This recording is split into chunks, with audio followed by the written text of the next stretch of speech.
All right, friends. So we now turn to the subject of organs in this country.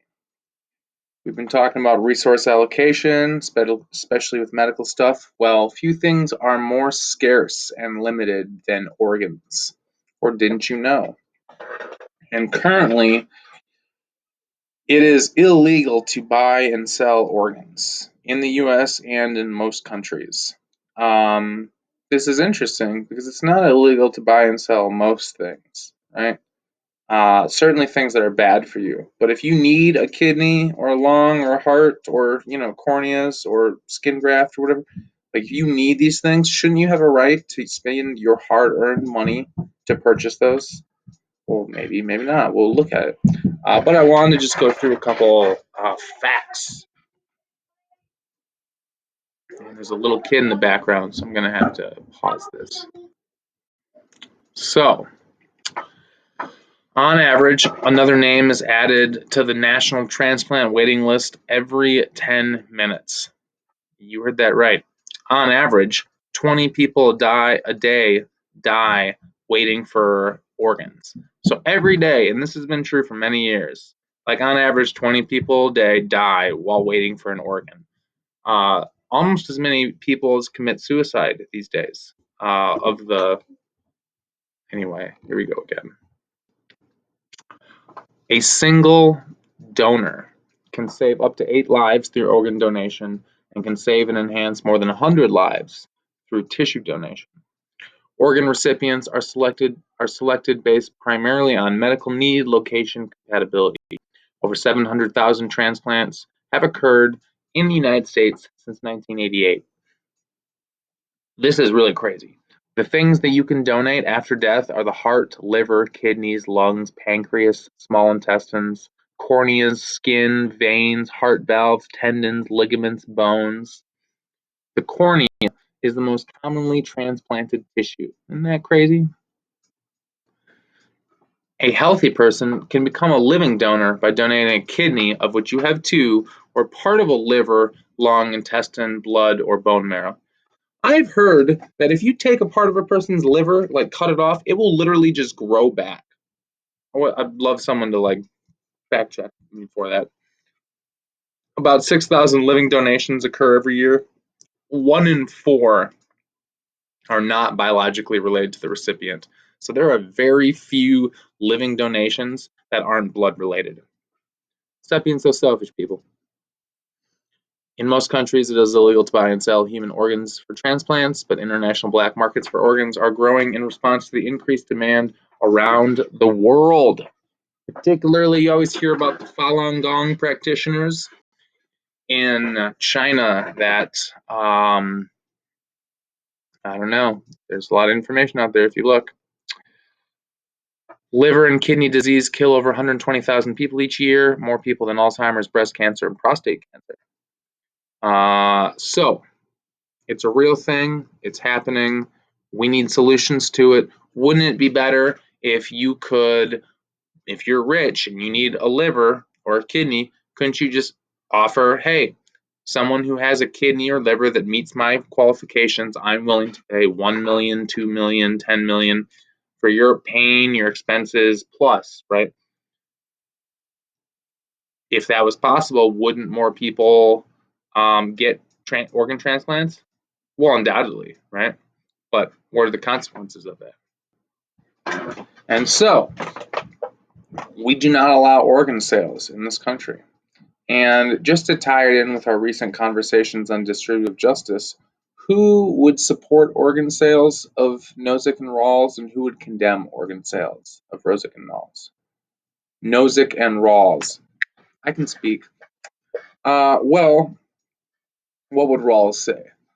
Rawls would say, if we allowed organ sales, who would be selling their organs? Well, it would be the most poor, disadvantaged in society. So is that an inequality that if we allow would benefit the least of society or harm them? Right? Well, you can see how he'd be like, okay, the poor people are going to sell their organ. Rich people aren't going to sell their organs, right? Rich people are going to buy them. Poor people aren't going to be buying them. It's going to be an inequality that doesn't benefit them.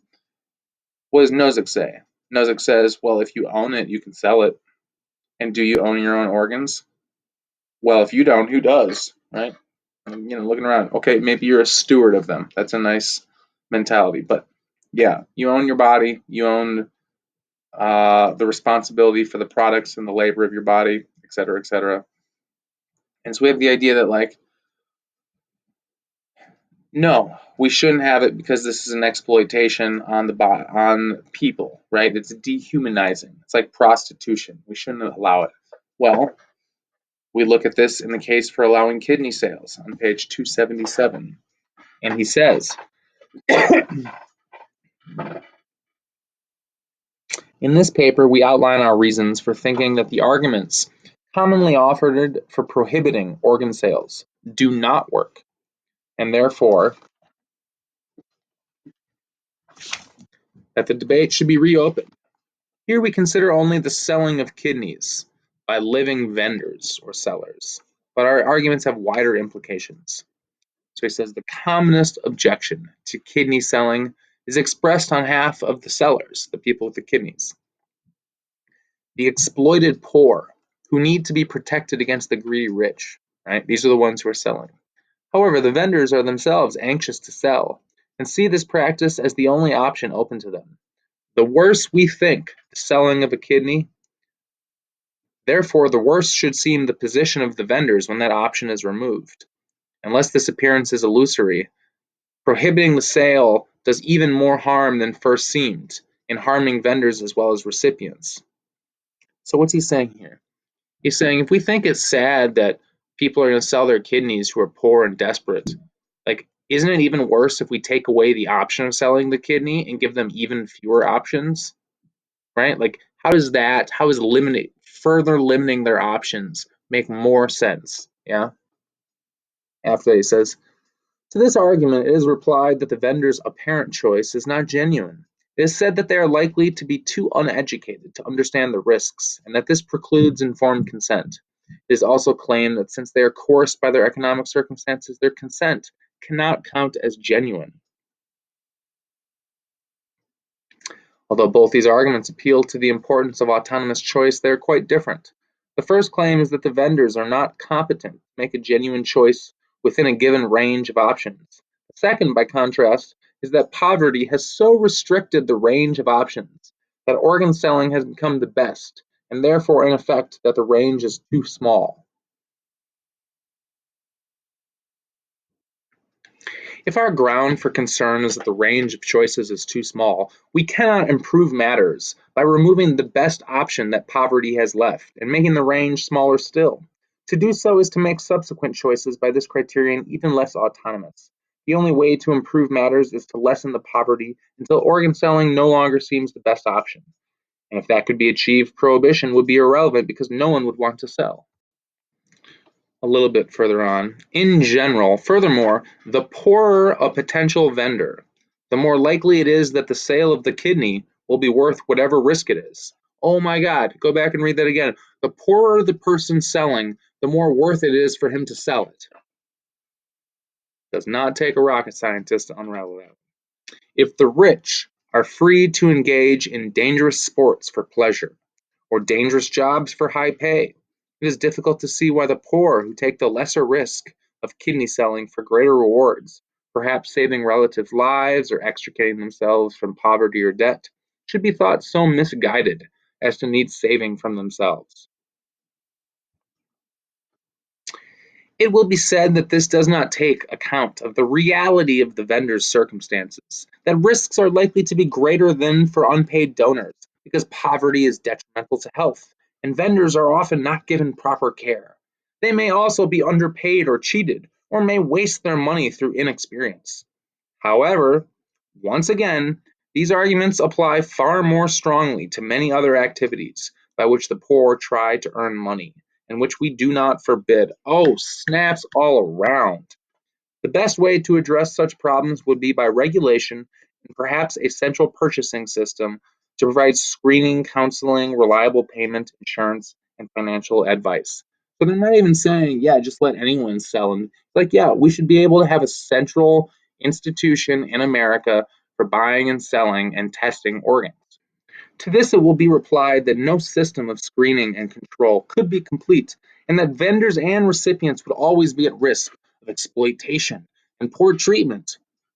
But all the evidence we have shows that there is much more scope for exploitation and abuse when a supply of desperately wanted goods is made illegal. It is furthermore not clear why it should be thought harder to police a legal trade than a present complete ban. Ooh, food for thought, folks. Trying to end exploitation by prohibition is rather like ending slum dwelling by bulldozing slums. It ends the evil in that form, but only by making things worse for the victims. If we want to protect the exploited, we can do it only by removing the poverty that makes them vulnerable, or failing that by controlling the trade. And this is the last part of the argument I want to hit. It is frequently asserted that organ donation must be altruistic to be acceptable, and that this rules out payment. However, there are two problems with this claim. First, altruism does not distinguish donors from vendors.